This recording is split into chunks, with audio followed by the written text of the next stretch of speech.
Man, do I miss this guy after an emotional weekend. Let's get to the star of the show, the Ray Longo Minute.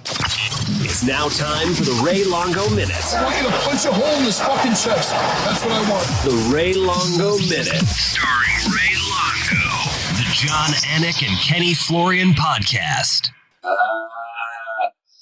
What'd you do? What'd you do? Upset everybody? What's the matter? He's sitting on the toilet. I love it.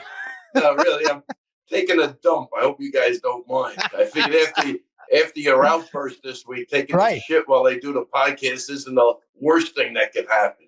See what happens when I take a break from smoking cannabis? That's what happens. Oh.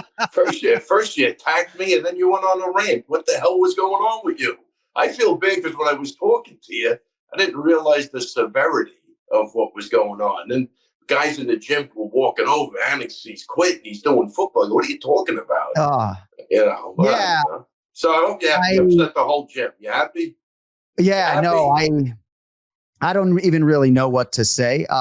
Certainly when we got off the air last Wednesday, I didn't even remember necessarily that rant nor saying it, but I understand now, I think a little bit more acutely the power of my words and perhaps making a statement and being that apologetic in tone was not necessarily the way to go, but I just sort of wanted to move on with my life. And I have the job that I want, and I take my relationship with the fan base very seriously because I feel like I need to be that conduit as one of the forward-facing members of this company. And my life kind of changed over the weekend, but I assure you, I feel the love and support. Not that I was looking for that at all, but my relationship with this roster and the fighters, my ardent supporters, has never been stronger, and I have to prioritize that over all things. But it was wild fucking 72 hours, Raymond, I'll tell you that. Yeah, right. Well, thank God we got through the group therapy session. Let's try to move on now.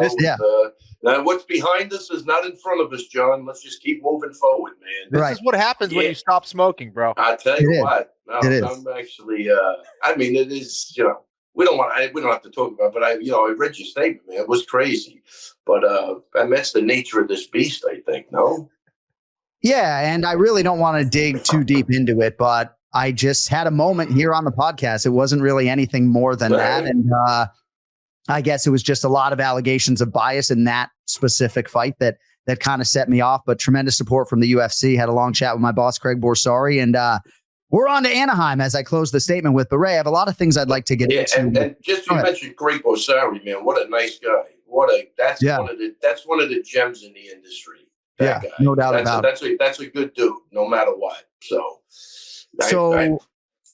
back-to-back episodes with you in the bathroom. Is this going to be thematically something we're dealing with moving forward? Or No. We're getting pictures going this week. We're doing it this week. I'm just trying to hide from the dog. That's amazing. The dog's getting old, man. I can't control her. I want to live out the rest of her days happy. Is that a bad thing? I almost had my dog in studio today as like a bit, thinking that maybe somebody would walk in the house and she would start barking, but I'm so sensitive to noise that I didn't go with it. So I want to read you a quote from a man who I believe right now, even if outside the UFC, is at the very least a top 20 flyweight in the world. Pumin Auda, one of your longtime students, walked into your gym as a paying customer several years ago. His story is tremendous, but I want to read you this quote from Pumin if we could get into him a little bit. And if you don't know, go to Tapology, check out his bio. And this is a quote from your flyweight, Pumin Auda. I'm going to say the same thing Longo says. We can run an experiment right now. Put me in the ring with Alexandre Pantoja as an experiment. Let's see who walks out with the belt. I'm telling you, you could put me in there with any of those guys, especially if you give me a camp. I'm walking out victorious. Put me in there against Alexandre Pantoja. I'll out-grapple him. I'll outstrike him. I'll get on the microphone and then out-talk him. For the hell of it, I'll get in the commentary booth and talk about how I did all of that anyway. I just bring something different to the table. It's a different level of confidence. It's a different level of technique. It's a different level of skill. And on top of that, when I get on the mic, especially when I get on that camera, there's a different level of swagger, a different level of charisma. I'm the best man, not top 15, not top 5. I'm number 1 with a bullet. Good old Pumin. No, Pumin's a workhorse, man. I mean, I wouldn't even talk to me. Talk to Aljo and talk to Marab. He spars with those guys, and he gives everybody fits, and that's why he believes, in what he believes in. But I think that's what the UFC is afraid of too, is that he probably could walk in there.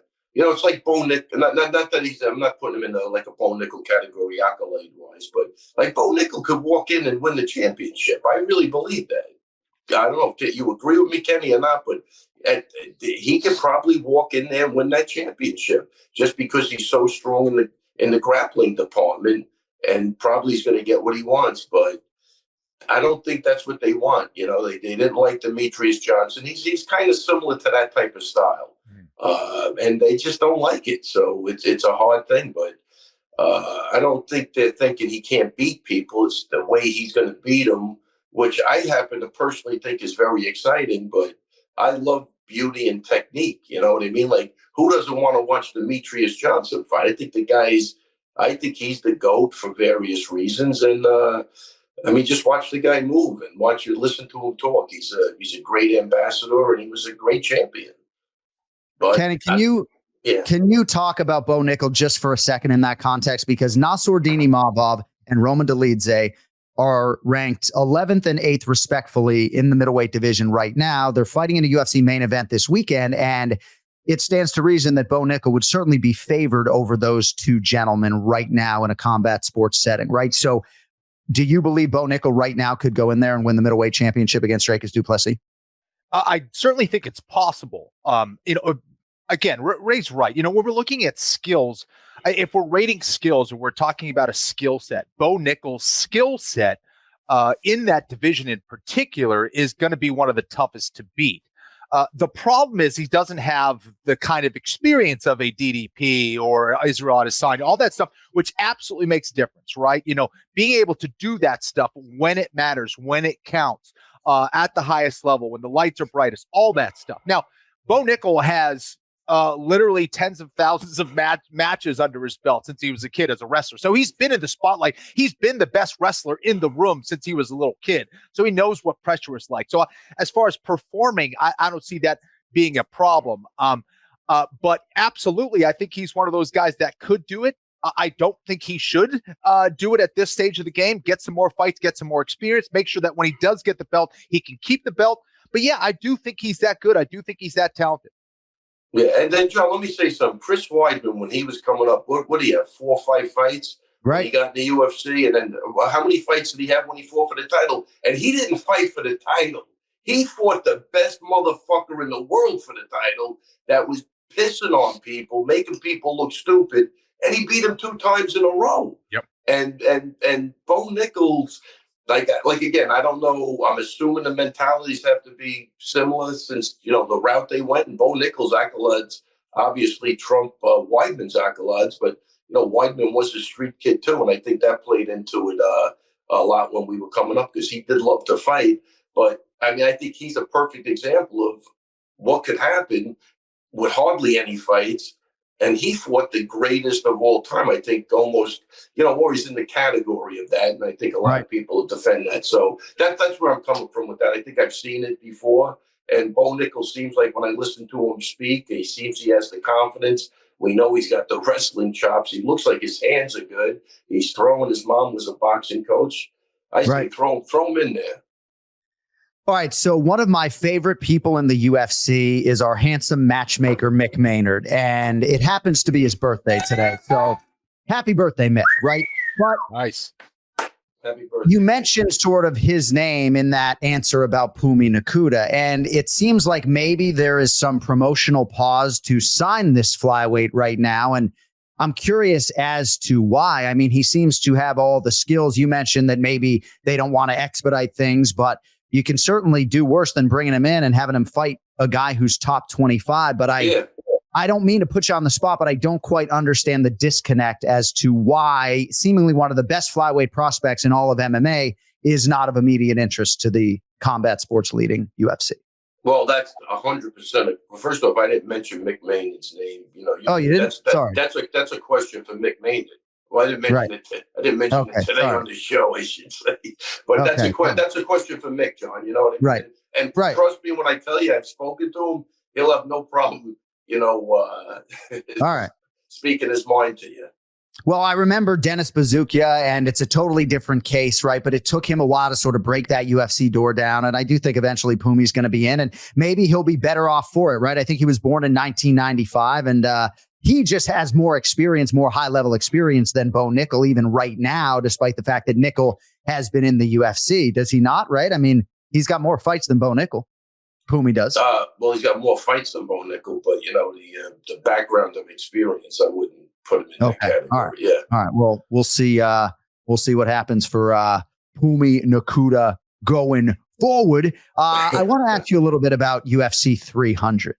Yeah. Because I do think the fan base is waiting for this big shoe to drop. And Kenny was sort of saying, if you look at UFC 300 on paper, it looks like the first fight of the night could be Jessica Andrade versus Marina Rodriguez, one woman who has won a championship, fought for a championship in a second division against another woman who has headlined at least twice for the UFC. And that's the first fight of the night. So I'm sure you've seen some of the headlines, Conor McGregor maybe dipping his toe in the water. What do you think is going to happen at UFC 300? And will you feel shortchanged if the main event is not for an undisputed UFC title? I'm the wrong guy to ask. Listen, John, honestly, I enjoy the fights every week. So I think the more they build up 300 and it falls short is a mistake. I mean, it's almost like becoming a joke. Everybody's waiting, and they're almost setting it up to be disappointed. But I'm sure whatever fights they put on, Aljo's on the court. I'll be enjoying all the fights. I mean, I'm not looking for anything special.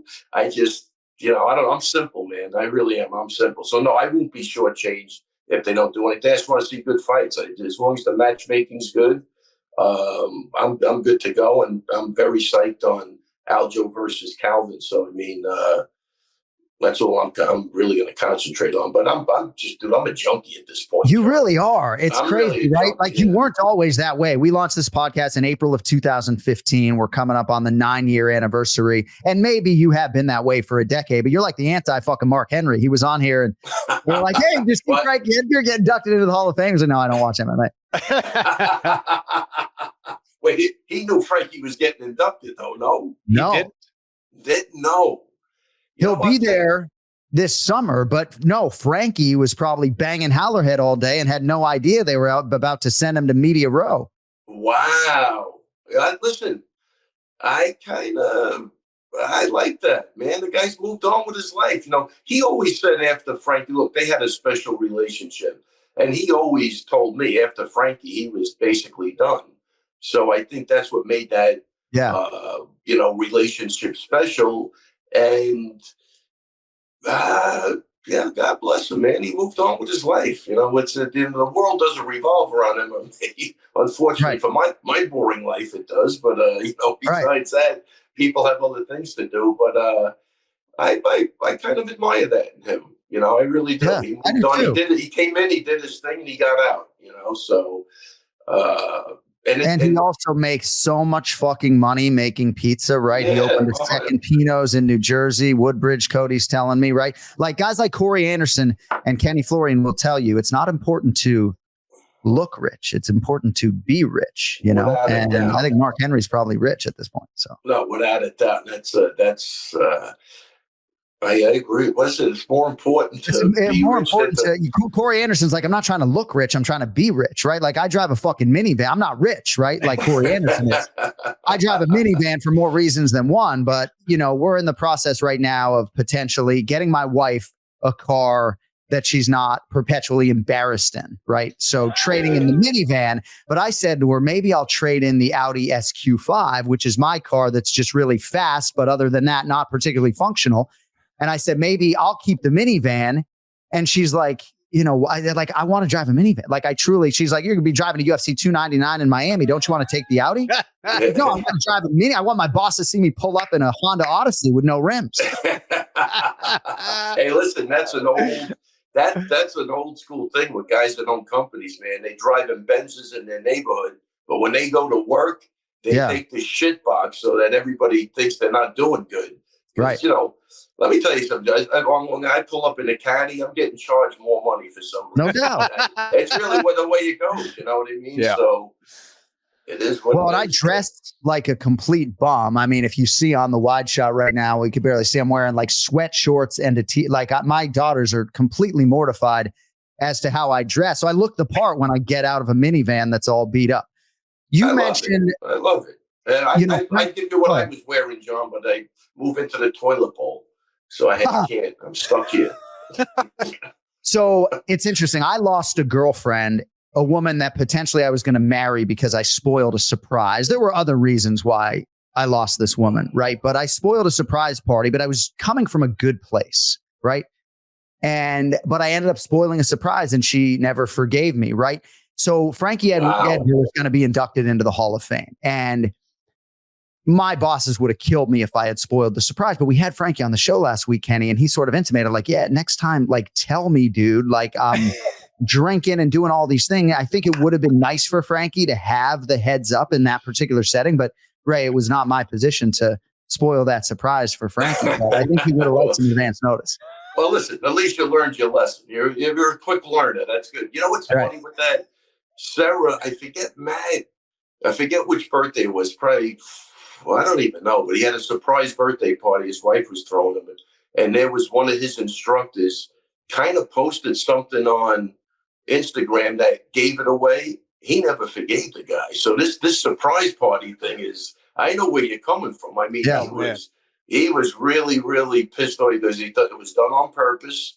You know, I'm not mentioning no names right now, but it was done on purpose. Never forgave the guy for that. So I believe it. You blow a surprise birthday party, definitely on his shit list. So, Kenny, I'm like an extroverted introvert, sort of an introvert in some ways, living in this extroverted world, you know. But how would you feel if somebody threw you a surprise party? I think the people close to me know that I'm not looking for a surprise party.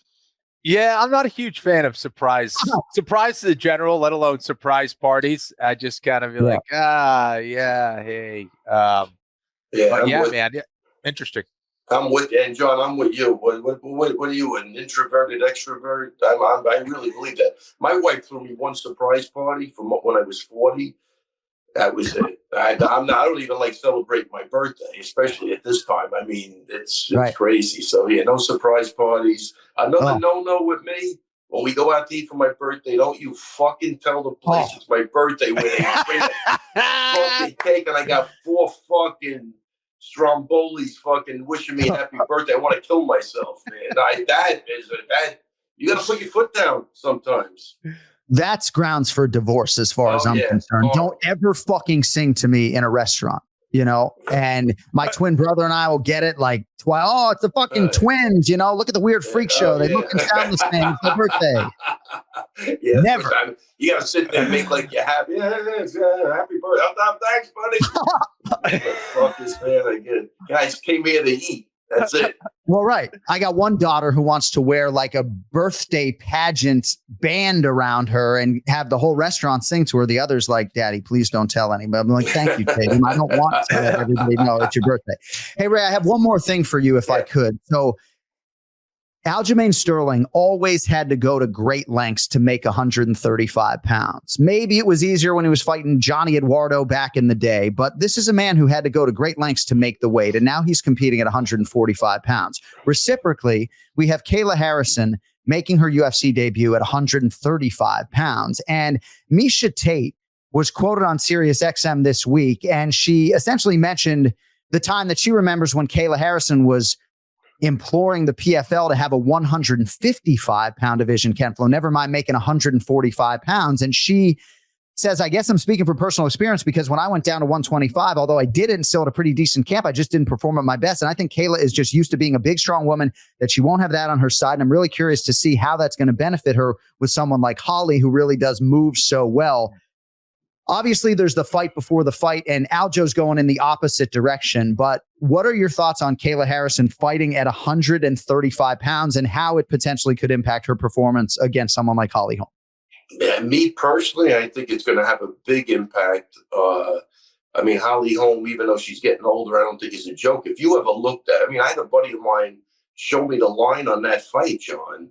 Holly Holm's like a plus 385, and I'll take that bet all day long. plus Right. 385 for that. Right. And this is the first time she's coming down to 35. And I agree with Miesha Tate. She's used to being kind of the bully in there, but I just don't think she fought the quality of people that even remotely resembles a Holly Holm, even at whatever Holly is. What is she, 40 years old now? Yeah. Over, I believe. Yeah. Yeah, think about it. But I think Holly Holm is going to pose a fit for her at 35. 45, I would look at it differently. I think that extra 10 pounds, like, again, and it's always the thing, Kenny, we go through, it's one thing making the weight. Yeah. Can you fight at the weight? And that's the problem. Can you fight at the weight like you were fighting 2 weeks before? That's the trick to me. And the guys that can are always going to do well. But the guys that struggle with that, it's tough, man. Some guys, Aljo, I don't know if he's making 45. I just saw him. I mean, he's fucking he's huge. I think I was sitting with his fiance, and I was like, his ass is coming out of his fucking shorts like he's huge. That guy is huge, and so he's gonna get it down. He'll make 45 easy, but I'm telling you, Aljo, he might be 180 right now. I mean, he's big. He's a big kid, man. Kayla Harrison minus 410 on DraftKings Sportsbook. Holly Holm, the plus 320 underdog. Miesha Tate has gone ahead and predicted Holly Holm. She said, I think 135 is going to really suck the life out of Kayla, and it's not the best move. And I will say, Kenny, and you know this, like, you're betting the number and not the fighter, right? So I would imagine a lot of handicappers and bettors are going to see value on Holly Holm even before they see Kayla weigh in.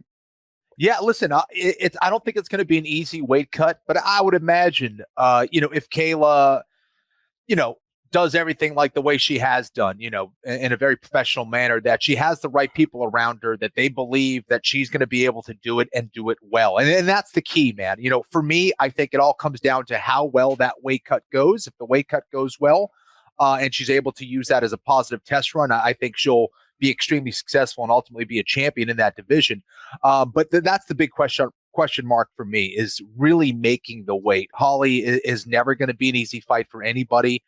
But Kayla, when she gets her hands on you, she's a completely different type of woman herself. She is as strong as they come, and she's just so muscular. So, assuming she does it correctly, I think she'll be fine. But Holly's going to be a challenge, man. I think if she goes out there and gets an impressive win over someone like Holly, I think people are going to start to really pay attention, and the UFC will kind of confirm what I think is a true star in that division in Kayla Harrison. Ray, has Aljamain Sterling ever fought at 145 pounds? Nah, not that I know of, no. So to what extent are you excited to see him compete up there? There's still going to be a weight cut, but I'd imagine you're pretty excited. Slight underdog right now against Calvin Kattar, coming up at 300. Well, what are the odds? What's the odds? He's minus 102 right now, so it's pretty close. It's an even fight. Yeah, that's great. Yeah, very excited. Yeah, I start in a couple of weeks. I start to run again every month, so it's exciting. It is interesting how your schedule has gone. Sorry, Ray cut out there for a second. It's probably a good time to just bank that interview with Ray Longo, but it is interesting how his schedule has gone. You back with us? No way. You back with us? I'm back with you. I'm sorry, but I was going to say, I'm happy I'll be able to go through the airports. Yeah. No, right. And Ray Longo, by the way, if you're looking for an update on his hip replacement, he is walking pain-free, doing everything but kicking in the gym. So we're happy to hear that. But it is interesting how your schedule has gone. It seems like it ends up being stacked together, and then there's a little bit of a respite. But your next big date, obviously, is Merab Dvalishvili, Henry Cejudo coming up in February in the Big A. Yes?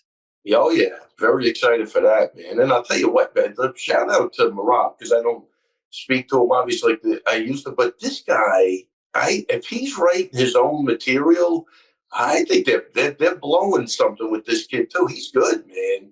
This video, I mean, I just, maybe it's because I know him and I watched him kind of grow up. I mean, but he is hysterical with some of his videos now. He's definitely unleashed at this point. I think he's doing it. I think he's doing a great job. Kenny, I'm so glad Ray brought that up. I don't know if you've seen any of what Merab Dvalishvili has done recently or over the last year or so, but could not agree with you more. I mean, everything from this guy waywardly diving into ice and smashing his head open swimming without Joe and Ally Quinta in those waters. I mean, there are so stealing many. Sean O'Malley's Michael Jackson jacket. How does this guy not have one of the biggest fan bases in the sport? He probably does. Yeah, how do we not promote this guy? Come on, man. This is hysterical. I think I sincerely get like a belly laugh when I see this guy. And again, I might be biased because I know him, and he was, he barely could speak. He really didn't speak English when I met him. And now the guy's doing videos, and maybe it's the accent that's helping. But when he did that thing where he calls out this guy calls out this guy, I thought it was again, if he's writing his own material, man, I give him an A+, or whoever's writing it, I give him an A+, but I get a kick out of it. Yeah, I would check it out on Instagram, Rob.Dwalishwilly. Over 2,100 comments on that video that you're referencing. So he's doing a lot of things right and certainly resonating with the fan base. All right, my man, you got anything else before we let you fly? We got a main event this weekend. Nassourdini Mavov, Roman Dolidze. You watching, obviously? I'm watching. I can't wait. I can't wait, John. I can't wait. All right, buddy. But, well, get off the can. Have a great day, and we'll talk to you next week. And listen, sorry for the slight interruptions every so often because I could see your face contorting. No, we're good. But I'm glad to see you back in a good. Glad to see you back in a good spot. Everybody loves you. You're one of the true professionals, if not the only professional in the business. But man, just your work speaks for itself. Your passion speaks for itself. And I don't know. You always, no matter what happens, you always got me and Kenny. Who gives a shit? That's right. I always got me and Kenny. That's right. What do you care about? What else does he need? Joe Blow that you don't even fucking know making a comment. Yeah. He's sitting in his house miserable. We're going to feed into that bullshit. You got me and Kenny. Right. Let's fucking go. I love you. Next week. Thank you. You guys too, man. Take it easy. See you, Ray. What a way to go out. The Ray Longo Minute every week here on the Anik Florian Podcast. Yeah, I'm sure Ken Flo last week is like, dude, what a soft pussy.